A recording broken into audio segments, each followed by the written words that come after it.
வந்து pakoda individual cells version பெற்று discuss பண்ணுறதுக்கான இண்டிவிஜுவல் செல்ஸ் டிஃபஷ்னா நம்ம உள்ளே இருக்கிற சொர்க்கத்தின் ராஜாங்கத்தை கிங்டம் ஆஃப் ஹெவன் அடையிறதுக்கான ஒரு அறிவியல் பூர்வமான ஒரு பயிற்சி முறை தான் இந்த விபஷ்னா. இன்னும் விரிவாக சொல்லணும்னா, to get the real peace, real happiness and real harmonious life, உண்மையான மகிழ்ச்சி, உண்மையான அமைதி, உண்மையான இணக்கமான வாழ்வு யாருக்கு என்ன நினைக்கிறாங்களோ அதுக்கான அறிவியல் பூர்வமான பயிற்சியை தான் இங்கே சொல்லிக்கப்பட்டிருக்காங்க. இதுக்கு 3 நிலைகள் இருக்கு. ஒன்று வந்து ஷீலா. சீலான்றது மொராலிட்டி சேர்ந்தது. அதுக்கு 5 கன்செப்ட்ஸ் இருக்குது. ஃபர்ஸ்ட் வந்து அப்ஸ்டெயின் ஃப்ரம் கில்லிங், எந்த உயிர்களும் கொல்லக்கூடாது. நெக்ஸ்ட் வந்து அப்ஸ்டெயின் ஃப்ரம் ஸ்டீலிங், திருடக்கூடாது. அப்ஸ்டெயின் ஃப்ரம் செக்ஷுவல் மிஸ்கண்டக்ட், தவறான உடலுறவு வச்சுக்கூடாது. அதுக்கப்புறம் அப்ஸ்டெயின் ஃப்ரம் டெல்லிங் லைஸ், பொய் சொல்லக்கூடாது, புறம் பேசக்கூடாது. கடைசியாக abstain from taking intoxicants in any form, எந்த ஒரு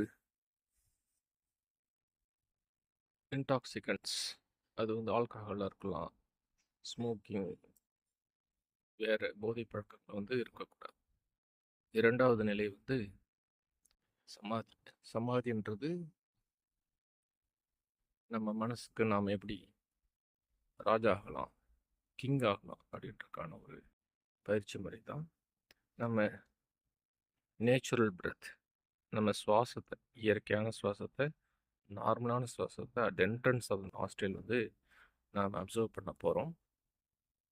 அதுதான் சமாதி.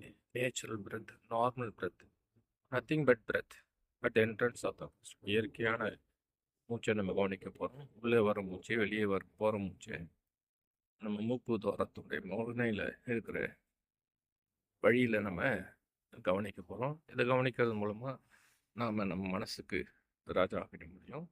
அதுக்கப்புறம் நாம் மனசில் இருக்கிற அழுக்குகளை வந்து அடிவேர் வரைக்கும் சென்று நீக்கிறதுக்கான 3வது நிலை பன்யா. பன்யான்றது விஸ்டம். இது எப்படி கிடைக்கும் அப்படின்னா, நம்ம உச்சந்தலையிலிருந்து உள்ளங்கால் வரைக்கும் உள்ள நுண்ணிய உணர்வுல சட்லஸ்ட் சென்சேஷன்ஸு அப்சர்வ் பண்ணுறது மூலமாக நம்ம பியூரிஃபை பண்ணணும். சரி, இந்த டெக்னிக்கை யார் வந்து கண்டுபிடிச்சான்னு பார்த்தா கௌதம புத்தர். புத்திசமாக இருக்குமே அப்படின்னு உங்களுக்கு தோணலாம். புத்திசம் கிடையாது. புத்திசம்ன்றது புத்தா இறந்து ஒரு 500 வருடங்களுக்கு அப்புறம் அவங்களோட ஃபாலோயர்ஸ் அவங்களோட இன்னோசன்ஸ்னால அது புத்திசம் அப்படின்னு சொல்லி அழைச்சிட்டு அவரை வணங்க ஆரம்பிச்சிட்டாங்க. அவர் வந்து சயின்டிஃபிக் மெத்தட் தான் சொல்லி கொடுத்தார். 3 விஷயங்கள் தான் சொல்லி கொடுத்தார். ஷீலா, சமாதி, பன்யா, 3 விஷயங்கள் மட்டும்தான் லைஃப்பில் சொல்லி கொடுத்தாரு. அதுக்கான கேள்விகள், அதுக்கான விரிவுரைகள், அது மட்டும்தான் அவர் சொல்லி கொடுத்தார். புத்தர் இந்த டெக்னிக்கை கண்டுபிடிக்கிறதுக்கு, புத்தர்ன்றது it is not the name of the person, ஒருத்தவங்களுடைய பேர் கிடையாது. It is the quality of the person. ஒரு தரம். இப்போ நகை இருக்குன்னு வச்சுக்கோங்களேன், அதுக்குடைய தரத்தை வந்து ஹால்மார்க் அப்படின்னு சொல்கிறோம்ல, அதுமாரி கம்ப்ளீட்லி லிபரேட் ஞானம் பெற்றவர்களுடைய பேர் வந்து புத்தா, அது கௌதம புத்தர். இந்த டெக்னிக்கை கண்டுபிடிக்கிறதுக்கு சுமார் 6 வருஷங்கள் எடுத்துக்கிட்டு கிட்டத்தட்ட 45 வருஷம் அவரோட வாழ்நாள் முழுக்கும் இந்த டெக்னிக்காக நிறைய ட்ரெயின்டு டீச்சர்ஸை வந்து சொல்லி கொடுத்து, போய் நீங்களும் சொல்லிக் கொடுங்க, இந்த உலக மக்கள் எல்லாமே இந்த சொர்க்கத்தின் ராஜாங்கத்தை அடையட்டும், உண்மையான மன மகிழ்ச்சி கிடைக்கட்டும், உண்மையான மன அமைதி கிடைக்கட்டும், உண்மையான நல்லிணக்கம் ஏற்படட்டும்.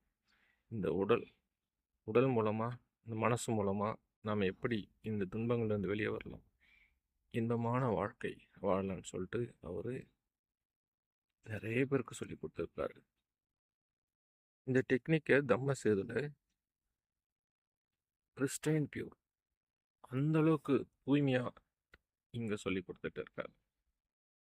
புத்தர் இறந்து ஒரு 300 வருடம் கழித்து ஹிஸ்ட்ரியில் அசோகர் வராரு.